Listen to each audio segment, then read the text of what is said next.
Eh bien, bonjour à toutes et à tous. Merci d'être venus pour notre atelier sur cette question du dialogue entre les entreprises et les actionnaires. Comment est-ce qu'on peut valoriser sa démarche environnementale?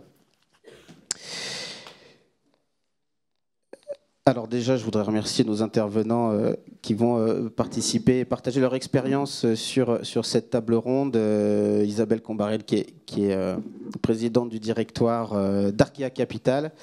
Noëlla de Birmingham, donc Chief Sustainability Officer d'Andera Partners. Donc on a des représentants du monde de l'investissement, des actionnaires. Et puis également dans le monde des entreprises, Sébastien Mandron, directeur de la durabilité de Worldline, et puis Alexandra Bournazel, directrice finance durable du groupe Vinci. Et donc l'idée de cet atelier, c'est bien de se rappeler finalement pourquoi est-ce qu'on fait des politiques environnementales et comment est-ce qu'on les valorise. Alors d'où est-ce que ça vient? Déjà, vous avez peut-être suivi des publications que l'on a faites avec BL Evolution. On publie tous les ans un baromètre sur les reporting biodiversité et également sur les reporting climat des entreprises.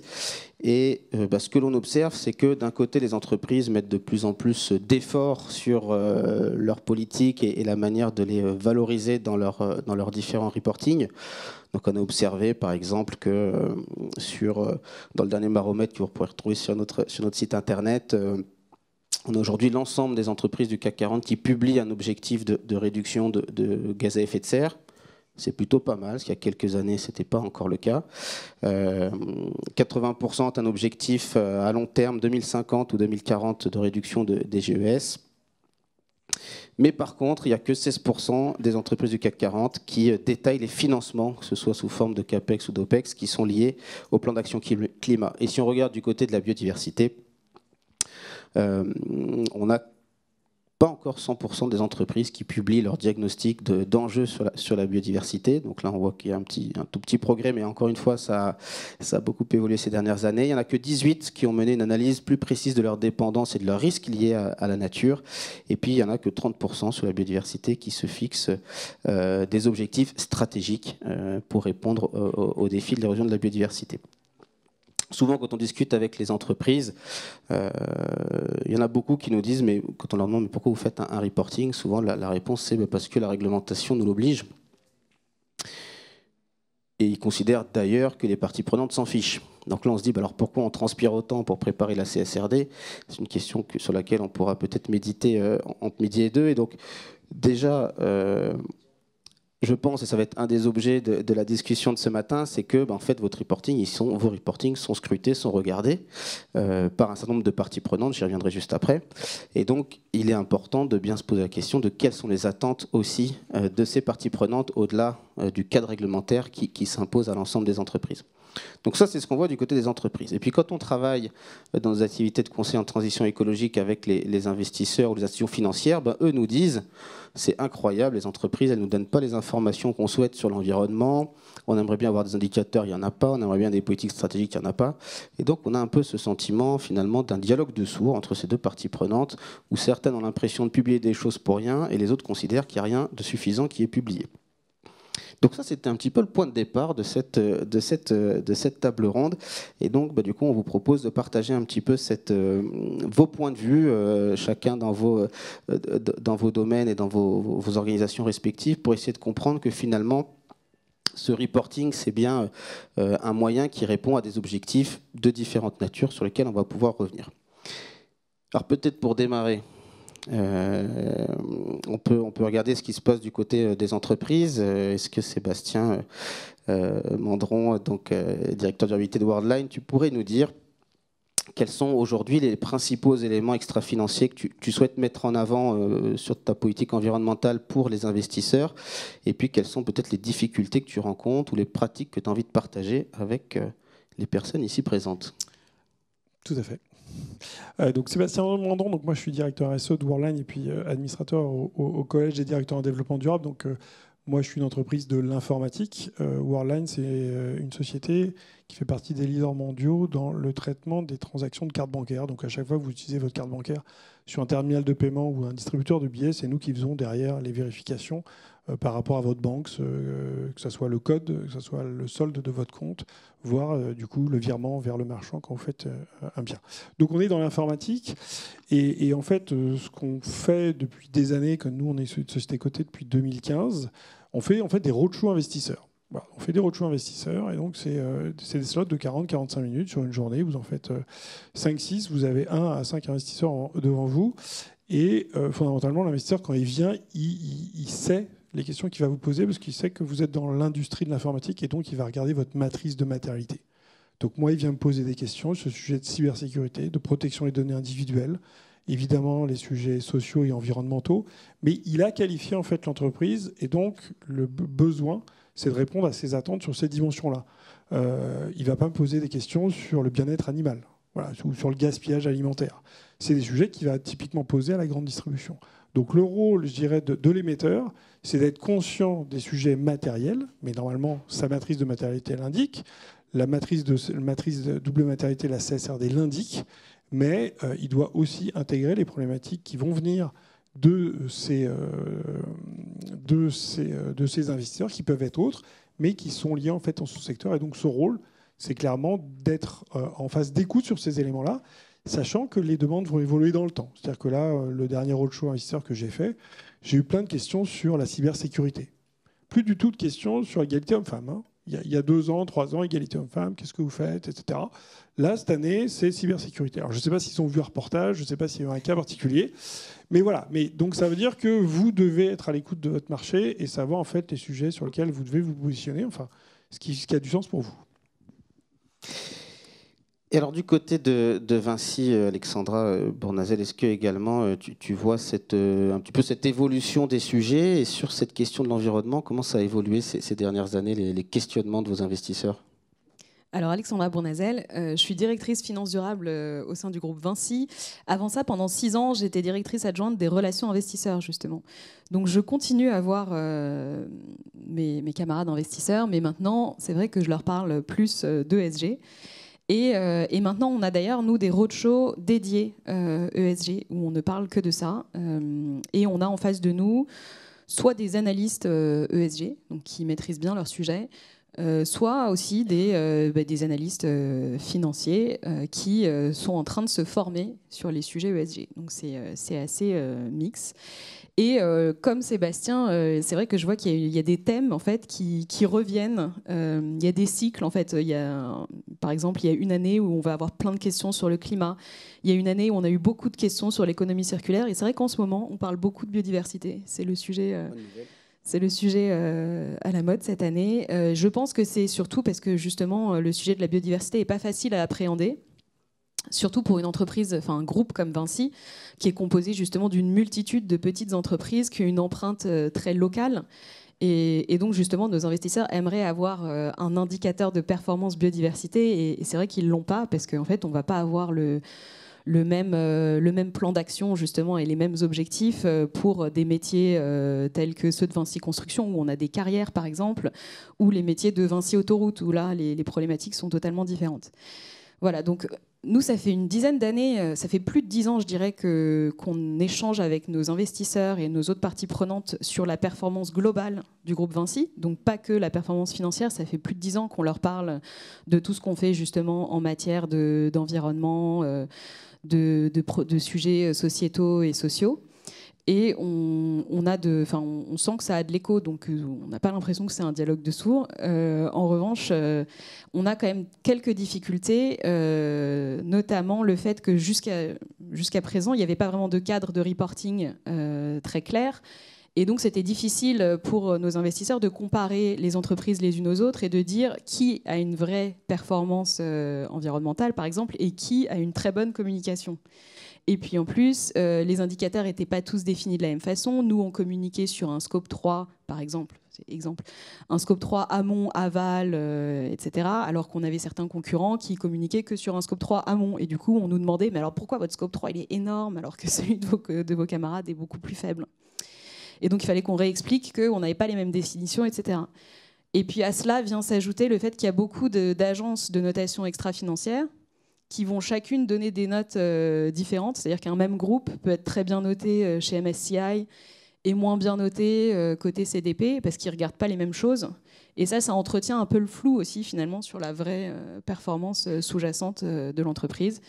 On espère que la CSRD va apporter un peu de clarté dans tout ça. Bon, c'est un des objectifs affichés de la CSRD. Donc, en tout cas, on voit que du point de vue des entreprises, les demandes évoluent, même si on note quand même peut-être cette fluctualité des sujets à la mode, pas à la mode. J'espère bien évidemment que la biodiversité ne sera pas une mode temporaire, mais bien un sujet de fond qui reviendra dans les roadshows que vous pourrez faire à l'avenir. Côté des investisseurs, alors, est-ce que finalement vous arrivez à faire le tri entre ceux qui ont une bonne com environnementale et de ceux qui ont des vraies politiques environnementales? Est-ce que finalement vous y retrouvez dans les politiques qui sont publiées? Est-ce qu'on peut peut-être démarrer par Noëlla de Birmingham, Andera Partners? Noëlla, ça serait suffisant. Donc moi, je représente Andera Partners, qui est une société de gestion en private equity, capital investissement. Donc c'est-à-dire qu'on investit dans des startups, PME, ETI non cotées. On a à peu près un peu plus de 4 milliards sous gestion et 120 sociétés en portefeuille. Peut-être pour rebondir un peu sur ce que vous avez dit. Alors après, je ne veux pas prendre la défense des investisseurs et encore moins des investisseurs cotés que je connais moins. Je ne pense pas que ce soit nécessairement qu'une question de mode. Cependant, je pense que les investisseurs se sont cherchés pendant très longtemps. Ils se sont dit, il faut demander des critères ESG, donc on va en demander. Donc c'est quoi les sujets du moment? Voilà. Il y a une autre chose qui s'est rajoutée, c'est la réglementation. Et typiquement, si on prend l'exemple de la biodiversité, il commence à y avoir des réglementations pour les investisseurs sur ces sujets-là. Donc c'est ça aussi qui fait un peu les trends que vous percevez. Je pense qu'il y a des sujets de réglementation. Si on revient un petit peu plus sur le métier d'investisseur en non coté, la principale difficulté qu'on a, c'est que, comme je le disais, on s'adresse à globalement des PME. Donc, quand tu me demandais leur communication, etc., il n'y en a pas. Il n'y a pas de structuration, il n'y a personne en charge du sujet. Globalement, très peu souvent, il y a une stratégie ou une politique. Donc, on doit essayer d'avancer avec, globalement, rien. Ce qui se passe, c'est qu'en fait, ce qui nous préoccupe en tant qu'investisseur, et je te laisserai compléter ou dire si tu es d'accord ou pas, mais avant d'investir, on se pose de plus en plus la question de la pérennité du business model. En réalité, de savoir l'équilibre homme-femme, ce genre de choses, c'est pas ça qui va mettre à risque la pérennité business d'une entreprise. Donc de plus en plus, on se pose des questions de quel est son modèle d'affaires. Est-ce qu'il est pérenne dans un monde où il va falloir se décarboner massivement? Est-ce qu'il est pérenne dans un monde où potentiellement ce business est très dépendant de la biodiversité et qu'elle est en déclin aujourd'hui? Donc globalement, c'est ça les questions qu'on se pose. Et ce qui est très intéressant, ce qu'on observe au niveau de la profession, c'est qu'on estime qu'à peu près 50% des dossiers sont fermés pour des raisons ESG. Donc ça devient en fait en réalité un sujet de go-no-go d'investissement, non pas parce que la société est en capacité de nous donner de l'information, mais plutôt sur est-ce que la société a anticipé ces sujets-là, l'intègre dans son business model et sera pérenne et sera suffisamment solide et résiliente pour faire face à ces enjeux qui la percutent. Donc ça, c'est principalement ça. Et après, la deuxième étape, c'est quand la société est dans le portefeuille, et bien là, vu qu'en tant qu'actionnaire, on a des réglementations comme la SFDR, comme l'article 29, il y a des besoins de structurer des reporting. Et donc, du coup, on va remonter de l'information de la part des entreprises de manière à suivre leur avancement sur ces sujets-là. Alors peut-être un mot sur l'article 29 pour ceux qui n'ont pas forcément en tête la réglementation des institutions financières. C'est une réglementation française qui va demander aux investisseurs d'évaluer l'empreinte et les risques climatiques, mais aussi de biodiversité de leur portefeuille. Et donc se pose la question, bien sûr, de pouvoir remonter les données de la part des entreprises. Et donc ça, on sait que ça a fait beaucoup évoluer les demandes des investisseurs ces dernières années sur ces deux volets. Alors Isabelle Combarel, Arkea Capital, peut-être quel point de vue sur ce sujet? Est-ce qu'on est content de ce qui est produit ou comment justement on améliore l'information environnementale? Alors bonjour à tous, donc Isabelle Combarel, Arkea Capital, filiale du groupe Crédit Mutuel Arkea, groupe bancaire société à mission. juste pour vous donner un peu le cap très long terme de mon actionnaire. Et après, on parlera de l'alignement de toute la chaîne de valeur qui est aussi très important dans nos métiers. Moi, je finance des entreprises de start-up jusqu'à des ETI, des tailles de tickets de quelques centaines de milliers d'euros jusqu'à 50 millions d'euros. On est actionnaire en fonction de nos stratégies sur des durations, je dirais, classiques de notre métier de capital investisseur, en moyenne 5 ans, jusqu'à des durations très longues sur des approches avec des véhicules vraiment d'accompagnement à la transformation de sociétés que nous jugeons notamment absolument indispensables dans un contexte économique et géopolitique incertain. Donc on travaille beaucoup sur des sujets de souveraineté et ça se fait via des véhicules dédiés avec là aussi des investisseurs, parce qu'on parlera aussi des investisseurs qui sont tout en haut de la chaîne, au-dessus de nous finalement, parce que nous ne sommes qu'un outil, société de gestion, pour flécher et investir de l'argent. Et au-dessus de nous, nous avons nos investisseurs qui peuvent être des investisseurs institutionnels, des investisseurs patrimoniaux, des dirigeants d'entreprises qui ont eux-mêmes cédé leur propre entreprise et qui sont de plus en plus intéressés à donner du sens aux fruits de leur travail de toute une vie. Donc ça aussi, c'est vraiment une tendance qu'on voit évoluer et s'accélérer au cours des dernières années. Et puis nous avons des investisseurs aussi particuliers, et c'est le marché d'ailleurs qui est en train de fortement se développer pour nos métiers. Donc nous avons aussi les attentes de nos clients particuliers sur ces sujets-là, sur ces sujets d'attente sociétale. Alors, comment on valorise sa démarche environnementale quand on est une entreprise et qui est regardée par un investisseur en nos côtés comme nous? Écoutez, je pense que ce que tu disais, donc Noëlla, totalement d'accord avec toi. Donc on a oublié de préciser qu'on avait aussi une double casquette France Invest, donc on va éviter de faire tic et tac France Invest, mais France Invest, c'est notre association professionnelle qui œuvre activement et notamment sous le pilotage de Noëlla pour la commission Sustainability pour faire passer ces sujets au plus haut niveau dans les sociétés de gestion qui sont adhérentes chez France Invest. Et c'est très important parce que nous, avant de parler de ESG, de durabilité, en fait, c'est de la stratégie d'entreprise. En fait, ce qu'on est en train de dire, c'est que demain, ceux qui seront experts sur ces sujets, qui investissent et qui ne voient pas ça comme une contrainte, comme un reporting, comme un fardeau fastidieux, certes il l'est, mais qui ne font rien de leur donner, ne feront pas partie des leaders demain et ne seront peut-être même plus là demain face aux enjeux sociétaux et environnementaux qu'on a à adresser. Donc nous, investisseurs, ce qui nous importe quand on étudie une opportunité d'investissement, c'est que les dirigeants, et je dis bien les dirigeants, ce n'est pas une personne toute seule dans la société qui doit porter ce sujet-là, c'est vraiment les dirigeants au plus haut niveau, c'est le COMEX. Ces sujets, ce sont l'affaire de tous et ça doit être porté collégialement. Donc ça, c'est un vrai enjeu. Donc oui, on a encore plein d'entreprises, plein de dirigeants qui n'ont pas pris la mesure de cet enjeu et donc malheureusement, encore aujourd'hui, ce n'est pas porté au plus haut niveau stratégique. Ce qui est important pour nous, c'est de s'assurer qu'ils sont ouverts à ça. Parce que nous, on va investir que si on a cette ouverture d'esprit, cette capacité à évoluer, parce qu'on est là pour les éclairer sur le fait que ces enjeux, et la biodiversité n'est pas une mode et elle ne fait que démarrer. Et merci, pensons à la COP16 qui a lieu à la fin du mois, très importante. Les entreprises privées doivent se mobiliser sur ça pour justement être encore plus exigeants en termes de données et de remontée d'informations. Nous, on va être très attentifs à la capacité du dirigeant et de son COMEX à intégrer ces sujets au niveau stratégique pour en effet s'assurer qu'on n'est pas sur un modèle économique qui va perdre de la valeur.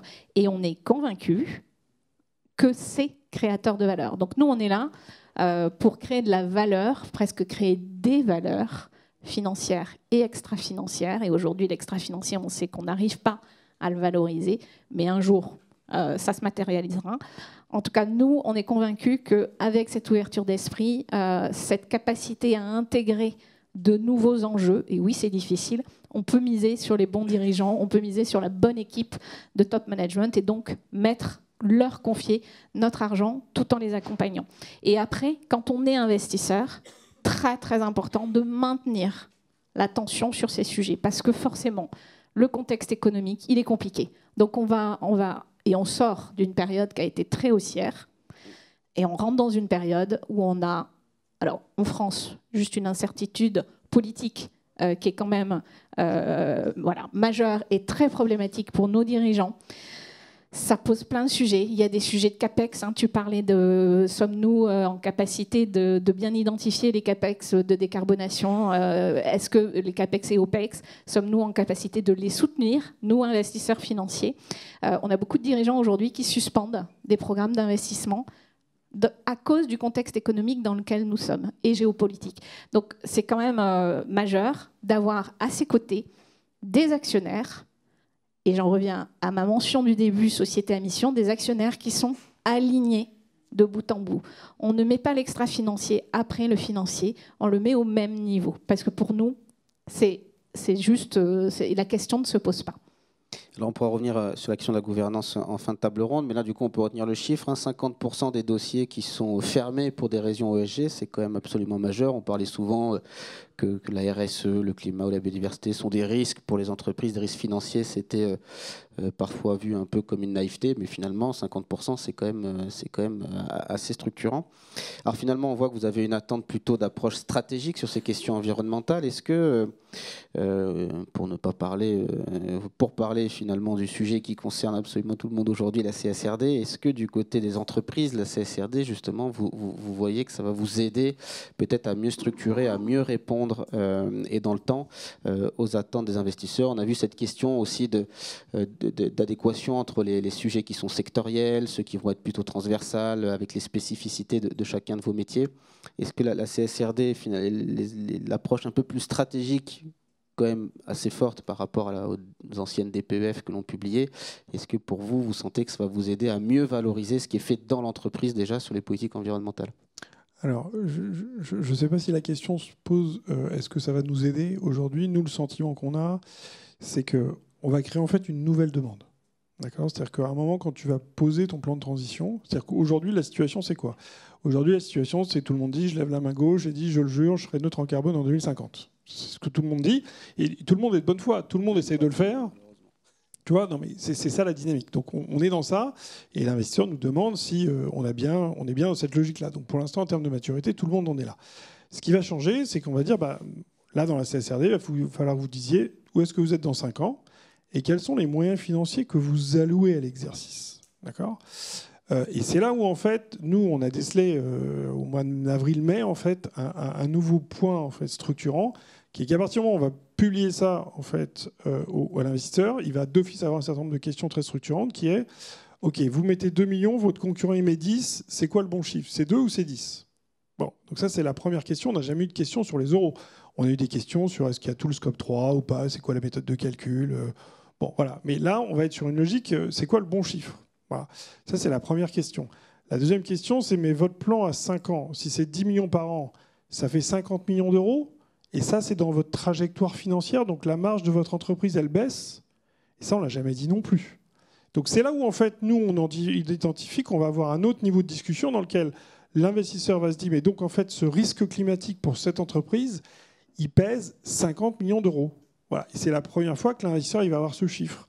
Et ce 50 millions, est-ce que c'est le bon chiffre? Est-ce que c'est 50 ou est-ce que c'est 100? Parce que si c'est 100 millions et qu'il a mis que 50, la valeur de l'entreprise, du coup, elle est surestimée, comme la marge de l'entreprise. Et donc, c'est ça le niveau de risque. Et si vous regardez un petit peu ce qui s'est publié au mois de juillet, au mois d'août, il y a un cas extrêmement intéressant, qui est le cas d'une société allemande automobile, qui a perdu entre 1 et 2 milliards parce que les usines ont été inondées, ils n'ont pas pu produire. Donc, on n'est pas dans un truc qui est le reporting pour faire du reporting, on va peut-être sauver la planète. C'est pas ça le sujet. Le sujet, c'est qu'on a des risques qui maintenant sont concrets et qui se matérialisent financièrement et sur lequel l'investisseur se dit, mais en fait, la CSRD, enfin nous, c'est notre analyse. Hein. Je parle pour vous, mais après, il faut dire si j'ai raison ou pas. Et donc, ils disent, il y a des risques qui se matérialisent. Et nous, l'analyse qu'on fait, c'est que justement, cet outil-là va permettre de dire aujourd'hui si je suis couvert, si j'ai une assurance, si j'ai prévu ces cas-là ou pas. Alors, est-ce que chez Vinci, vous faites un peu la même analyse et est-ce que tu vois aussi une convergence entre les multiples reporting? On sait que les entreprises se sont beaucoup plaintes ces dernières années d'avoir le cadre réglementaire, les questionnaires des investisseurs, les grilles d'analyse des sociétés d'évaluation financière, des notations. Est-ce que finalement, c'est aussi une piste, là, la CSRD, pour faire converger tout ça et On espère. simplifier? Vas-y. Je dirais que d'un point de vue stratégique, de notre côté, en tout cas, peut-être parce qu'on était déjà soumis à la DPEF, etc., ça va pas être une révolution. Nous, ça faisait déjà plusieurs années qu'on suivait, qu'on avait notre matrice de double matérialité. Alors, certes, sur du risque net, pas du risque brut, bon. Mais on avait déjà une bonne vision de où étaient nos risques, nos opportunités, nos impacts. Et d'ailleurs, ça c'est un vrai sujet parce que toi tu parlais du coût de la transition. Il ne faut pas oublier qu'il y a quand même aussi beaucoup d'opportunités derrière cette transition environnementale et heureusement. Oui, il y en a pas mal. Par exemple, tout ce qui est le développement des énergies renouvelables. Nous, on a racheté récemment une entreprise espagnole qui s'appelle Cobra et qui fait notamment de l'installation de fermes photovoltaïques, d'éoliennes offshore, onshore, qui gèrent des concessions d'ailleurs d'énergie renouvelable. Et donc tout ça, pour nous, c'est des opportunités significatives. Donc il y a certes le coût de la transition, il y a aussi le coût des risques, il y a aussi des opportunités. Je pense que ça va soulever en effet pas mal de questions de la part de nos investisseurs quand on va commencer à chiffrer ces risques et ces opportunités, parce qu'en effet, ils vont vouloir l'intégrer à la valorisation des entreprises. Et en effet, ça va être une nouvelle façon. Finalement, c'est peut-être là qu'on va avoir un vrai impact sur la valorisation des entreprises de l'aspect ESG. Alors, on a 3 ans pour s'y préparer. Donc, ça ne va pas être dès cette année. Mais on commence déjà à y réfléchir, en effet, voir comment on va présenter... Enfin, oui, comment on va appréhender tout ça. Sur l'aspect des questionnaires, etc., je pense que le fait d'avoir un cadre maintenant à peu près clair, qu'on espère cohérent avec ce qui est en train de nous rédiger l'IASB aussi, on espère que tout ça va permettre à nos investisseurs d'avoir toutes les informations dont ils ont besoin sans avoir besoin de nous envoyer des questionnaires en plus et qu'on puisse finalement échanger sans avoir besoin de remplir des questionnaires. Même le CDP, en fait, cette année, on s'est rendu compte que beaucoup des questions du CDP, cette année, c'était quand même très, très aligné sur le référentiel de la CSRD.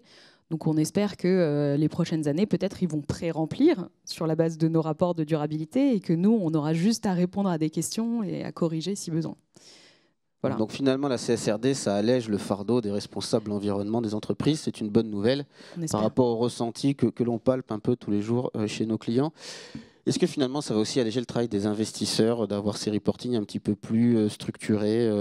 Noëlla, comment tu vois les choses?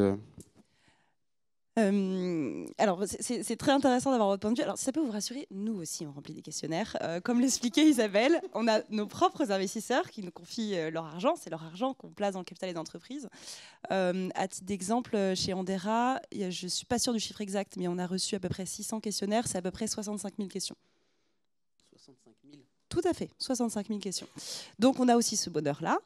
Ce qu'on remarque au sein des acteurs financiers au sens large, parce que du coup c'est un combat qu'on mène depuis un bout de temps ensemble aussi avec Isabelle, c'est que les questionnaires sont tous différents, qui donc s'appliquent à nous et qui se cascadent sur les entreprises, parce que c'est ça qui se passe en réalité, c'est qu'on nous demande des informations sur nos sous-jacents, donc on doit nécessairement le retranscrire.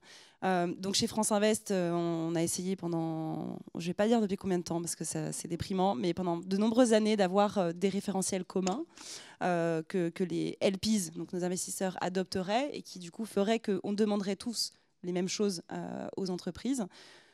Alors certains investisseurs ont joué le jeu, d'autres non. Il y a des sujets aussi de frameworks internationaux entre les investisseurs, enfin bref, il y en a partout. Donc du coup, on passe notre temps à répondre à des questions qui sont un peu pareilles, mais pas tout à fait pareilles, et qui du coup vont demander beaucoup de temps. Moi, chez Andera, il y a presque un ETP dédié en fait à ces sujets de réponse aux questionnaires. Donc je ne sais pas si ça vous rassure, mais nous aussi, on a cette partie-là.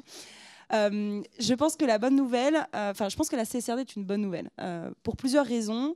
C'est que ça va quand même harmoniser les indicateurs. Alors après, à un niveau européen, donc il suffit d'avoir des investisseurs au UK.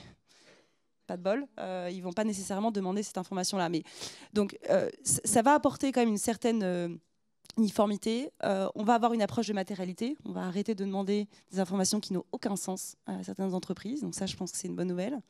Viendra se rajouter quand même des KPI spécifiques à la finance type la SFDR. Donc on va devoir nécessairement ajouter des choses. Donc moi, je pense que c'est une bonne nouvelle. Après, à voir aussi la manière dont ça va être appliqué, la manière dont les entreprises aussi vont y répondre. Moi, j'anticipe le fait que, et c'est très bien, que de plus en plus, les entreprises vont dire non, on arrête de répondre à votre questionnaire. On a notre CSRD, vous la prenez, vous débrouillez avec, vous payez des consultants, des outils, whatever, et vous les récupérez. Et si jamais il y a une question... Voilà.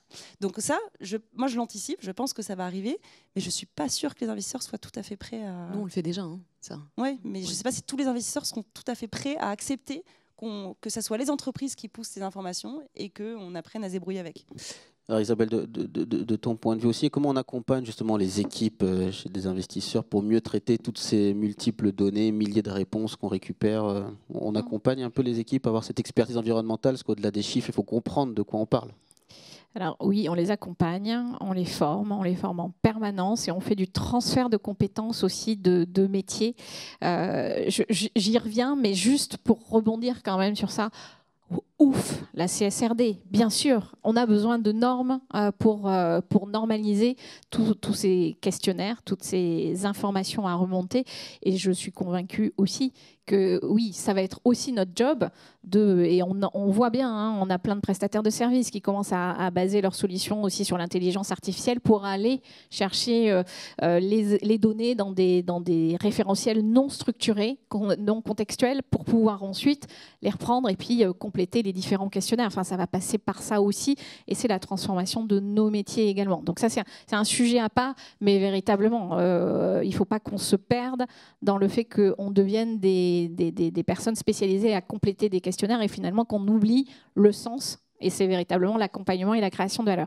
Donc pour revenir sur ça, on forme les équipes. En fait, de plus en plus, tous les métiers d'un investisseur, d'une société de gestion, sont en train de se transformer. Et tout comme nos entreprises doivent se transformer, les asset managers, les sociétés de gestion, qu'elles soient sur le listé ou sur le non listé, doivent transformer leur métier. On devient de plus en plus des sociétés de gestion de données. Hein, donc c'est une vraie bascule de notre métier.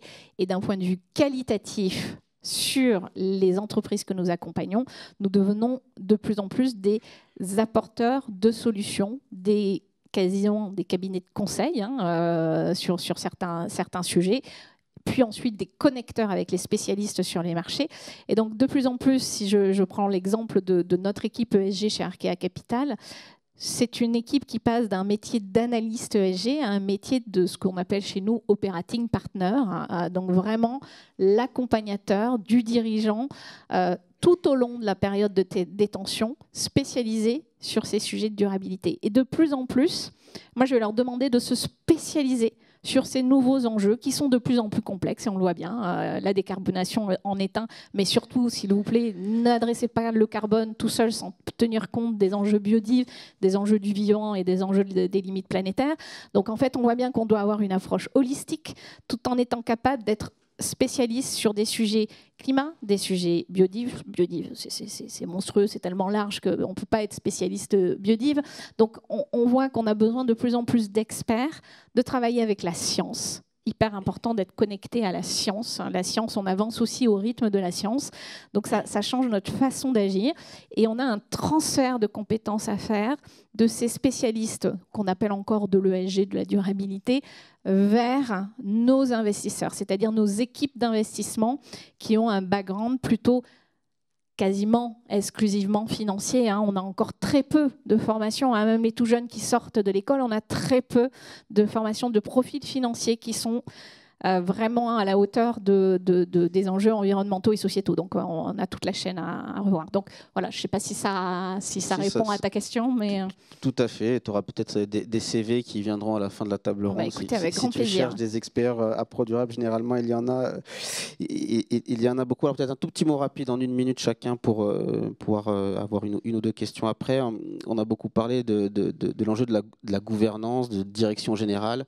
On voit que le sujet devient stratégique. La manière dont vous avez parlé de la CSRD, de la RSE, c'est des choses qu'on espérait à peine en rêve il y a 10 ans quand on faisait des tables rondes à ProDurable. Et donc on voit quand on parle de risque financier, on doit calculer des impacts. On a besoin d'accompagner dans le long terme des plans de transition et de transformation des entreprises. Comment est-ce qu'aujourd'hui les gouvernances avec lesquelles vous êtes confrontés ou qui sont en interne dans vos entreprises, comment elles prennent en compte ce sujet-là? Est-ce qu'elles ont vu cette évolution du sujet RSE ou est-ce qu'elles considèrent encore que c'est le job du responsable environnement et le moins possible il vient nous voir, le mieux on se porte? Je sais pas qui veut démarrer, un petit mot de conclusion là-dessus. Sébastien, vas-y. Je pense que la maturité est en train de se constituer. Aujourd'hui, on est dans la phase où le directeur RSE, il est en train de mettre tout le monde autour de la table pour faire le projet. Voilà. Donc pour l'instant, c'est ça le sujet. Tout le monde le regarde, tout le monde le laisse avancer. Non, c'est vrai, franchement. Le conseil d'administration, il le laisse faire. Et je pense que le conseil d'administration, il dit, bon, bah, on va le laisser faire, et puis on va voir où il arrive. Et quand il sera arrivé, on verra ce qu'on fait. Voilà. Mais la bonne nouvelle, c'est que c'est la première fois que le directeur RSE, il embarque les risques, il embarque la finance, il embarque les opérations. C'est un truc qui n'a jamais existé à cette dimension-là au niveau de la DG. Donc aujourd'hui, voilà, on le laisse avancer parce que de toute façon, il n'y a que lui qui comprend le sujet entre nous. Hein. De toute façon, entre nous, franchement, on lui laisse parce qu'on ne veut pas y mettre les doigts dans le truc. Il y a des sociétés matures dans lesquelles la finance a une finance durable et ils font partie du truc et ça les intéresse. Dans lequel il y a aussi des départements des risques qui ont pris le sujet et qui s'y intéressent. Voilà, il y a des maturités différentes, mais le schéma reste. C'est le projet du directeur RSE. Il va tirer son truc jusqu'au bout. Et quand il aura posé le truc sur la table, on essaiera de comprendre un petit peu c'est quoi la next step. Donc avant, on ne regardait pas, maintenant on regarde. Donc c'est déjà pas mal, même si j'imagine un petit peu de solitude encore, mais peut-être du soutien dans quelques temps quand tu seras arrivé au bout. Je dirais que, alors, Vinci, la devise, je ne vais pas dire la raison d'être, mais en tout cas la devise de Vinci, c'est faire œuvre utile. Donc ça fait quand même très longtemps que ces sujets sont pris de façon sérieuse à tous les niveaux, que ce soit du conseil, du PDG, etc. On a notre directrice environnement qui a été nommée au COMEX il y a déjà bientôt 3 ans, je crois, 2 ou 3 ans. Isabelle Spiegel. Donc les sujets sont vraiment pris de façon sérieuse en compte. Là, ce que la CSRD a permis, c'est en effet de mettre tout le monde autour de la table, les directions financières, les auditeurs internes, le comité d'audit, le comité stratégie RSE. Donc tout le monde s'intéresse au sujet et commence à essayer vraiment de comprendre ce qui se passe. Donc on n'est plus tout seul. Je suis peut-être une bonne illustration de ça parce que moi j'étais avant une financière en fait. J'avais un profil purement finance. J'ai fait 8 ans de transactions chez EY, 6 ans de Comfy, et me voilà à la direction de l'environnement sur ces sujets ESG. Donc je pense que c'est vraiment pris au sérieux et c'est intégré à la stratégie des entreprises. Mais il y a encore un peu de formation en interne à faire pour que tout le monde comprenne bien. Probablement beaucoup. C'est vrai qu'on arrive à mettre les gens autour de la table, mais parfois ils ont un regard un peu circonspect quand on leur parle de matérialité, de bien-être animal ou de sujets qui sont tout à fait très très loin de leurs préoccupations, même s'ils sont absolument majeurs. Comment vous voyez ça du côté des investisseurs, les conseils d'administration où vous siégez ou avec les directions avec lesquelles vous êtes en lien? Alors peut-être avec la double casquette très vite, mais j'observe quand même pas mal donc, en tant que CSO, parce que je suis aussi CSO d'une entreprise, avant aussi d'être seulement un actionnaire. Il y a quand même un peu un phénomène de... le sujet devient complexe, il faut des expertises. Donc dès qu'il y a le mot ESG, sustainability, durabilité, développement durable, RSE, whatever, pareil, tout va chez la personne en charge de la RSE. Donc il y a un peu quand même, j'observe, une sorte de début de petit burn-out quand même des personnes en charge de ces sujets, parce qu'il y en a partout. Et on y met la cybersécurité. Quand on n'y connaît pas grand-chose, c'est quand même pas évident. Alors, on doit être des experts sur les sujets sociaux, sur les sujets éthiques, sur les sujets enviro, la biodiversité qui a quand même émergé il y a peu de temps. On nous en aurait parlé il y a 5 ans, on n'aurait pas su quoi dire. Donc voilà, il y a quand même une pression importante. Donc j'espère que la CSRD va permettre de rediffuser les choses. Nous, en tout cas, la particularité de l'investissement de mon côté, c'est que comme l'expliquait Isabelle, on est très présent auprès des entreprises et dans la plupart des cas, on a quand même des places au board, ce qui nous permet du coup d'avoir quand même un certain nombre de leviers. Et donc, on insiste beaucoup pour que le sujet de la RSE au sens large soit évoqué à minima une fois par an. Et soit évoqué avec l'ensemble du management. Ce n'est pas la personne en charge de la RSE qui est souvent un N-50 planqué. Non, on demande à ce que ce soit quelqu'un qui soit niveau COMEX, soit rattaché niveau COMEX, et que l'ensemble du management soit capable d'en parler, soit capable de savoir ce qui se passe dans l'entreprise et de rendre compte de cette trajectoire. Donc en tout cas, on essaye d'exercer cette pression, si on peut dire, et ce levier pour que ça soit porté au plus haut dans l'entreprise. Alors, est-ce que ça marche, Isabelle ? Alors, ça peut marcher, mais je reviens juste aussi, nous, société de gestion, en tant que financier. Déjà, c'est son board, son propre board, qu'il faut faire monter en compétences sur ce sujet et juste exiger, et c'est ça quand même le rôle d'une gouvernance de contrôle, c'est de venir challenger des équipes dirigeantes. Nous, on le fait auprès des sociétés dans lesquelles on investit. C'est important que moi, je me fasse challenger par mes actionnaires sur ce sujet et que ce sujet, ce ne soit pas accessoire et qu'en effet, ce n'est pas un sujet qui est traité à la fin du board dans les dernières 5 slides parce qu'on n'a pas le temps et on laisse 2 minutes à la personne pour en parler.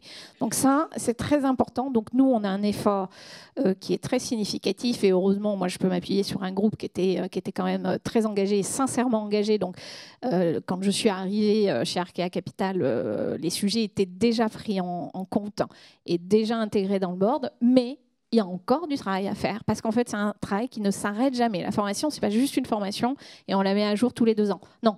La formation, elle est continue. Nous, à nos propres boards, c'est un sujet majeur qui est mis dans les premiers sujets et systématiquement évoqué par les personnes responsables de ce sujet. Les personnes responsables de ce sujet, pour moi, ceci est une vraie conviction et on ne l'a pas encore dans toutes nos sociétés, c'est qu'en effet, ce soit un sujet qui est porté par le COMEX et notamment une personne membre du COMEX. C'est un sujet stratégique. Voilà, on en revient encore à tout ça. Donc, c'est ça l'enjeu, on n'y est pas encore, mais c'est ça qu'on demande. Et à minima, toujours, bien sûr, avoir une personne référente sur ces sujets quand on est sur des petites entreprises, mais c'est un sujet qui est majeur, en fait. L'idée, c'est que ça doit irriguer dans tous les métiers pour justement éviter le burn-out des personnes spécialisées sur ces sujets ESG. Et c'est un vrai mauvais pli qui a été pris. La CSRD est certainement aussi un bon exemple parce qu'on est obligé, pour bien déployer un plan de CSRD, de travailler avec la direction financière. La direction financière, demain, les directeurs financiers, c'est les directeurs financiers 2.0, voire 3.0, avec beaucoup d'environnement, beaucoup de social, sociétal à leur niveau. Donc, ce sont demain les relais quasiment immédiats de nos stratégies. Donc ça, c'est important aussi. Donc nous, quand on accompagne des top management à revoir leur direction financière, on intègre ces éléments-là. Chez moi, dans ma propre direction financière, je lui ai demandé de monter en compétences, mais ce n'est pas juste une sensibilisation, je veux du top niveau sur ce point-là parce que ça va être demain mon propre enjeu d'être en capacité de communiquer sur une performance financière et extra-financière, ces fameuses performances globales, triple capital, enfin voilà, on en a, voilà, il y a plein de sujets, plein de tests. Il y a autant de termes que de personnes, tout à fait. Merci pour ces bonnes pratiques. On va prendre la petite minute qui reste pour prendre 1 ou 2 questions s'il y en a. Il y a une question là. Il y avait des micros dans la salle, mais si on peut. Vas-y, il y avait... Bournazel, je voulais savoir quelle formation, si vous étiez formé ou pas, parce que vous avez dit que vous avez fait un grand gap justement à ce sujet, et comment vous avez fait? Ouais, il y avait une autre question pas loin, voilà, et comme ça on répondra d'un coup. Et après. Merci, moi j'avais une petite question. Si nos investisseurs ne poussent pas beaucoup le sujet, du coup comment on fait? Parce que du coup j'aimerais bien vous avoir dans mon pool d'investisseurs, mais ce n'est pas le cas. Et du coup, comment on les motive? Ouais. Eh bien, on change d'investisseur. Il y avait une toute dernière question juste là. Bonjour, Marie Zimmer de France Chimie. Alors moi, c'est une question pour Noëlla de Birmingham. Je voudrais savoir si c'est un plus pour les investisseurs d'avoir une entreprise qui vient avec un label RSE sectoriel qui témoigne d'une démarche RSE de fond avec une démarche d'amélioration continue concrète.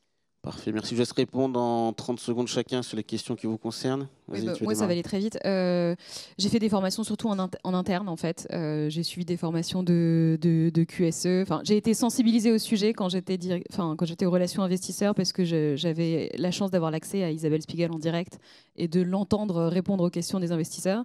Et ensuite, je me suis formée avec des formations internes. Noëlla, est-ce qu'un label est un plus? Alors, je pourrais répondre à ces questions pendant des heures, donc on va pas le faire, hein, parce que sinon Sylvain va se fâcher. En fait, tout dépend de la... comment dire? Il y a différents types d'investisseurs. C'est-à-dire que vous avez des investisseurs qui vont vouloir investir que dans des entreprises qui ont une performance déjà élevée sur ces sujets-là. On peut avoir, donc c'est les fonds qu'on va appeler article 9, typiquement, ou les fonds d'impact, qui vont chercher à avoir que les entreprises, ou les fonds ISR, pour l'univers coté, qui vont chercher que à avoir les entreprises qui ont effectivement un sapin de Noël, de labels, de démarches, de stratégies, etc. Je ne vais pas parler sous ton contrôle, Isabelle, mais que ce soit Arkea ou Andera, on a plus vocation à investir dans des entreprises, quel que soit leur niveau de jeu, qu'elles aient un label ou pas. En réalité, ce n'est pas nécessairement un critère. Comme le disait Isabelle, ça va être la capacité du management et de l'entreprise à être conscient de ces enjeux et le fait d'avoir envie de travailler avec son actionnaire pour avancer sur ces enjeux-là. Donc nous, même au contraire, parfois on aime bien les entreprises qui sont peut-être à un niveau assez bas sur ces sujets pour pouvoir enclencher et les accompagner dans cette transformation. Bon, merci à tous les quatre de nous avoir permis de prendre un petit peu de recul sur la CSRD, à savoir pourquoi est-ce qu'on transpire beaucoup depuis un an et probablement pendant un an encore. En tout cas, on voit qu'il y a des perspectives et que ce sera utile. Un très très grand merci à vous quatre. Pour ceux qui veulent des investisseurs responsables, allez voir Noëlla et Isabelle. Merci à l'équipe BL Evolution également de l'organisation. On se retrouve sur notre stand et dans nos autres conférences. Merci à tout le monde. Merci beaucoup.